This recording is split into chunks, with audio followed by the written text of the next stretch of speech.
यूसुफ भाई क्या हाल है? ठीक है, तबीयत ठीक है? आप बताइए कैसे हैं? अल्हम्दुलिल्लाह। अच्छा यूसुफ भाई, मुझे पी टाइप एन टाइप में फ़र्क बताएं, क्या फ़र्क क्या होता है इसमें? अच्छा, पी टाइप और एन टाइप सेल्स के दो तरीके, मतलब हम इसको दो कैटेगरीज में डिवाइड कर देते हैं कि पी टाइप को हम एक अलग कैटेगरी में डाल देते हैं और एन टाइप को एक अलग कैटेगरी में डाल देते हैं। जो इनका मेन फ़र्क होता है, अगर कोई बहुत टेक्निकल उसमें जाना चाहे, तो ये होता है कि इसका जो बनाने का में जो मटेरियल्स इस्तेमाल होते हैं उनका फ़र्क होता है और उसकी वजह से इनकी लाइफ टाइम का फ़र्क होता है। तो मेजर जो इनके फ़र्क होता है वो दो चार होते हैं, जिसमें एक लाइफ टाइम का फ़र्क होता है। इनकी डिग्रेडेशन, हर पैनल हर साल जो है अपनी एफिशिएंसी लूज़ करता है। तो नॉर्मल पैनल कोई 0.5% लूज़ करता है, ये जो है 0.3 से लेके 0.4 तक अपनी परफॉर्मेंस लूज़ करते हैं। तो एक तो ये फ़र्क है कि जो पी टाइप पैनल 25 साल में जितना कम, मतलब फॉर एग्जांपल अगर वो 85% पर बचता है, तो ये 30 साल बाद भी 85 नहीं 87 या 90% एफिशिएंसी पे चल रहा होगा। तो एक्स्ट्रा इसकी लाइफ है, लॉन्ग लास्टिंग है। दूसरा जो पाकिस्तान में हमारे लिए, स्पेशली हमारे लिए जो बहुत बड़ा फ़ायदा है, और हमने जो अपने कस्टमर्स को देखा, उन्होंने लगाया, तो इसकी एफिशिएंसी मुकाबलतन काफ़ी मतलब वाज़े नज़र आती है कि इसकी 5 से 7% इसमें एक्स्ट्रा हमें नज़र आ जाता है। अच्छा। क्योंकि नॉर्मल की जो टेम्परेचर डिग्रेडेशन की वजह से टेम्परेचर जैसे जैसे बढ़ता है, तो जो हमारी स्टैंडर्ड टेस्टिंग कंडीशंस होती हैं वो 25-26 सेंटीग्रेड की होती हैं। उसके बाद जो है जितना टेम्परेचर बढ़ता जाता है, इवेंचुअली पे वो आहिस्ता आहिस्ता करके एफिशिएंसी लूज़ होती है। इसमें यह है कि इसमें जो उसका टेम्परेचर कर्व है वो थोड़ा ज़्यादा है, तो मतलब जो ज़्यादा टेम्परेचर पे जाके इसकी डिग्रेडेशन शुरू होती है। तो अगर हमारी नॉर्मल टेम्परेचर 40 सेंटीग्रेड होता है, तो 40 सेंटीग्रेड में पी टाइप बिजली कम बना रहा होगा और एन टाइप बिजली ज़्यादा बना रहा होगा। अच्छा। तो सबसे बड़ा फ़ायदा तो ये है कि हमें रियल टाइम में भी ज़्यादा बिजली मिल रही होगी, क्योंकि गर्मी तो है, उसका हम कुछ कर नहीं सकते। गर्मी ज़्यादा है, अब गर्मी में हमें जो प्रोडक्शन है वो एन टाइप ज़्यादा दे रहा होगा और पी टाइप मुकाबलतन कम दे रहा होगा। पी टाइप थोड़ा सा सस्ता है, मगर मतलब अगर ये उसको कन्वर्ट किया जाए तो वो कोई 6-7-8 महीने में पैसे पूरे कर दे जाता है अपना एन टाइप जो है, और उसका फ़र्क भी इतना कम है कि वो वाज़े फ़र्क भी नहीं है। और शायद ये जैसे टेक्नोलॉजी बेहतर होती जाए तो ये फ़र्क भी कम होता जाएगा और इवेंचुअली लोग एन टाइप पे ही शिफ्ट हो जाएंगे।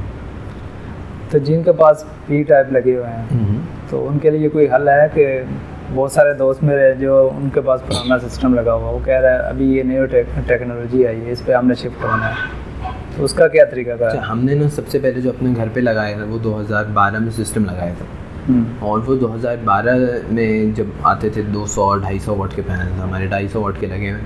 और 250 वाट के पैनल जो है ना अपनी ज़िंदगी 3-4 दफ़ा पूरी कर चुके हैं, मतलब अपने पैसे 3-4 दफ़ा पूरी कर चुके हैं, अभी तक वो चलते हैं। मगर उसमें ये होता है कि एक टाइम बाद जो है हम लगता है कि यार इन्होंने इतने सारे दफ़ा पैसे पूरे कर लिए, ये जगह ज़ाया कर रहे हैं और अब बदल लें। तो अगर पी टाइप किसी के पास लगा हुआ है 450 वाट या 550 वाट, उसको चाहिए कि अभी वो कुछ भी ना करें, वो चलते रहने दें। इवेंचुअली जब 5 साल बाद टेक्नोलॉजी बहुत अच्छी हो जाएगी या उसको लगे कि मेरी जो जगह है उसमें मैं बिजली ज़्यादा बनाना चाहता हूँ, उसके लिए वो अपग्रेड करना चाहें, अभी नहीं करना चाहिए। अभी जिसके पास 550 या जिसके पास भी पी टाइप लगा हुआ है, चाहे वो 350 पी है, वो चलाते रहे। अगर सिस्टम सही चल रहा है, सब कुछ अच्छा चल रहा है, तो वो चलते रहना चाहिए। अगर आप नया सिस्टम लगा रहे हैं तब एन टाइप लगाना चाहिए। अगर आपके पैनल्स ख़राब हो गए, टूट गए, XYZ कोई भी बहुत खुदा न खास्ता हादसा हो गया, अब आपने नया सिस्टम लगाना है शुरू से, तो एन टाइप लगाना चाहिए। सही। तो इनकी मैंने सुना वारंटी 30 साल तक कर दी है, ऐसा है? जो जिस वारंटी के अगेंस्ट हमें कुछ मिल सकता है वो 12 ही होती है, पी की भी और एन की भी। अच्छा। रिप्लेसमेंट वारंटी का मतलब ये होता है कि खुदा न खास्ता अंदर टेक्निकल कोई इशू हो गया, अंदर कोई मेल फंक्शन हो गया सप्लायर साइड पर, तो पैनल रिप्लेस हो जाएगा, उसके अगेंस्ट हमें पैनल मिल जाएगा या उसकी हमें कॉस्ट रीइंबर्स हो जाएगी। जिसकी परफॉर्मेंस वारंटी होती है वो इस चीज़ को इंडिकेट कर रही होती है कि ये पैनल 25 साल तक तो चलेगा ही, और जब एक चीज़ ने 12 साल निकाल ली वो 25 भी निकाल लेगी, जिस उससे हम देखते हुए जाएँ। तो इसकी जो परफॉर्मेंस वारंटी है वही है कि वो पी की 25 है और एन की 30 है। 30। अच्छा, आखिर में यूसुफ भाई मुझे ना लोड कैसे हमें पता चले कि हमारे घर का लोड कितना है, ये कोई एक बता दें अंदाज़ा। कह रहे थे कि बिजली का बिल हम कैसे कैलकुलेट कर सकते हैं कि हम ये कैसे कैलकुलेट कर सकते हैं कि किसी का घर या हमारे ऑफिस में कितनी सोलर की ज़रूरत है। तो उसके दो तरीके हैं, और जो सबसे आसान तरीका है वो ये है कि हम अपने बिजली का बिल ले लें और बिजली के बिल पे हर महीने लिखा हुआ आता है कि हमने कितने यूनिट्स इस्तेमाल किए, ऐसे हम और इसमें इस महीने का भी आता है और पिछले 12 महीने का भी आता है।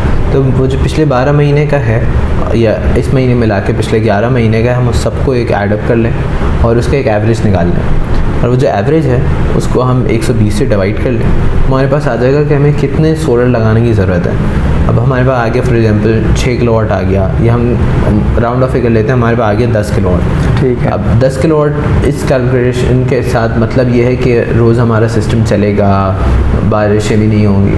हम इसको जो है कि 20% इसमें एक्स्ट्रा कर लेना चाहिए और इसमें हम 10 की जगह 12 लगा लें, 12 लगा, ताकि किसी दिन बारिश हो गई या किसी दिन बिजली नहीं थी या किसी दिन किसी वजह से हमारा सिस्टम बंद रहा, वो उसके अंदर जो है एडजस्ट हो जाएगा और हमारे जो बिजली है वो टोटल सोलर पे हम रिलायंस रहेंगे। सही। दूसरा तरीका ये है कि हम हाइब्रिड या ऑफ ग्रिड सोलर जो लगाते हैं वैसे यूपीएस काम करता है, और यूपीएस में जब भी हम जो पहले पुराने ज़माने के भी यूपीएस लगाते थे तो उसमें हम 2 पंखे ही देते थे या उसकी हम वायरिंग भी अलग से खींचते थे। ऐसे ही। तो इसमें ये होता है कि हर यूपीएस की एक अपनी कैपेसिटी होती है, कोई 3 किलोवाट का होता है, कोई 5 किलोवाट का होता है, कोई 10 किलोवाट का होता है। तो अगर हमारे पास 5 किलोवाट का यूपीएस है तो हमें ये देखना होगा कि हम उस पर क्या क्या चला रहे हैं। अगर हम उस पर पंखा चला रहे हैं तो पंखा एक तो ये है कि हम एफिशिएंट पंखा लगाएं, जैसे आदिल भाई हमें बताते हैं, और अगर हम जैसे 10 पंखे चलाने और 30 वाट का एक पंखा है तो 300 वाट हमारे पंखों के हो गए। फिर हमने एक एसी डाल दिया, वो 2000 वाट का हो गया, 2300 हो गए। फिर हमने फ्रिज डाल दिया। हम उसको ये देखें कि 4000 अगर 5 किलोवाट का है इन्वर्टर तो हम 4000 या 3500 वाट से ऊपर उस पर लोड ना डालें। इससे हमें पता चल, और 3500 से नीचे हम हर अप्लाइंस पर उसकी वाटेज लिखी हुई भी होती है, वरना हम कैलकुलेट भी कर सकते हैं। तो इस तरीके से हम जो है सोलर कैलकुलेट कर सकते हैं कि अगर हमने 3.5 किलोवाट का लोड डाल दिया, 3.5 क्योंकि हमारे पास इन्वर्टर ही 5 के हैं, तो उसमें 5 के या 6.5 के पैनल्स लगा दें। कॉस्ट इन्वर्टर की तो वही रहेगी, बिजली पैदा पैनल्स करते हैं तो वो हमें फ़ायदा, जितने ज़्यादा पैनल्स लगाएंगे उतना ज़्यादा फ़ायदा होगा, उतनी ज़्यादा बिजली बनेगी फ्री की। सही कह रहे हैं। अच्छा यूसुफ भाई, इन्वर्टर के बारे में बताएं कि अक्सर मसला आ जाता है उनमें, तो कोई इसका लंबा चलाने का कोई तरीका बताएं क्या? जो ऑन ग्रिड इन्वर्टर होता है वो तो IP65 आते हैं नॉर्मली, तो उसके अंदर ना डस्ट का इशू होता है ना नॉर्मल इशूज़ होता है, मगर उसमें भी हमें सर्विस और मेंटेनेंस उसकी करते रहनी चाहिए। जैसे हम पैनल को साफ़ रखते हैं, हमें इन्वर्टर को भी साफ़ रखना चाहिए। और जैसे आदिल भाई ने बताया कि स्पेशली हाइब्रिड और ऑफ ग्रिड इन्वर्टर्स में हमें काफ़ी इशूज़ आ रहे होते हैं और फॉल्ट्स भी उसमें आ रही होती हैं, उसकी वारंटी क्लेम्स भी बहुत सारे हो रहे होते हैं। उसकी जो मेजर वजह होती है कि स्पेशली कराची के एनवायरनमेंट में मट्टी बहुत है, और वो मट्टी जो है हमारे अप्लाइंस के अंदर चले जाती है और वो ख़राब हो जाता है, मट्टी भर भर के ख़राब हो जाता है। तो सबसे अच्छा तरीका तो ये है कि इन्वर्टर के साथ गार्ड आता है फ़िल्टर का, तो हम उसको फ़िल्टर लगा के रखें, और जो जो जगहें हैं मट्टी जाने की हम उसको कमरे के अंदर लगाएं, एहतियात से रखें ताकि उसमें मट्टी और पानी जाने का कोई ख़दशा ही ना हो। सही। एक उसका जुगाड़ है हम अगर करें, उसमें यह है कि हम उस पर जो हमारे फेस मास्क होते हैं वो फेस मास्क लगा दें। फेस मास्क ऐसी मतलब जहाँ फ़िल्टर है या कहीं ओपनिंग है या कहीं फ़ैन है, तो हम फेस मास्क लगा देंगे। फेस मास्क से फ़ायदा ये होगा कि फेस मास्क आज जो है वैसे फ़िल्टर काम करता है हमारी नाक के लिए।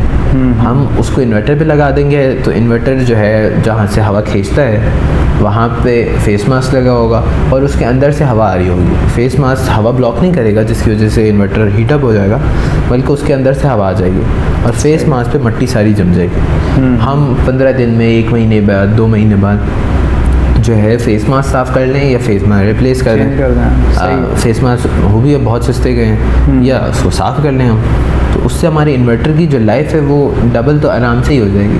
क्योंकि पहले वो मट्टी अंदर ले के जो है ख़राब हो जाता है, फिर हम उसको 1-2 दफ़ा रिपेयर करवाते हैं, और रिपेयर करने के बाद उसकी लाइफ वैसी बहुत कम हो जाती है। अगर हम उसको शुरू में ही उसकी सफाई और उसकी मेंटेनेंस पूरी रखेंगे तो इंशाल्लाह ऐसा कुछ होगा ही नहीं कि हमें कोई ऐसा ख़दशा हो। वरना हम अपने जो भी इंस्टॉलर है या फॉर्म्स बहुत सारे अवेलेबल होते हैं कि हम ख़ुद ही मेंटेनेंस उसकी कर लें। मेंटेनेंस में 6 चीज़ें होती हैं, वो मेंटेनेंस ख़ुद देख के कर लें उसकी। सही है, ठीक है यूसुफ भाई, बहुत शुक्रिया, आपने बहुत ज़्यादा मालूमात दी है। जज़ाकल्लाह। Okay sir.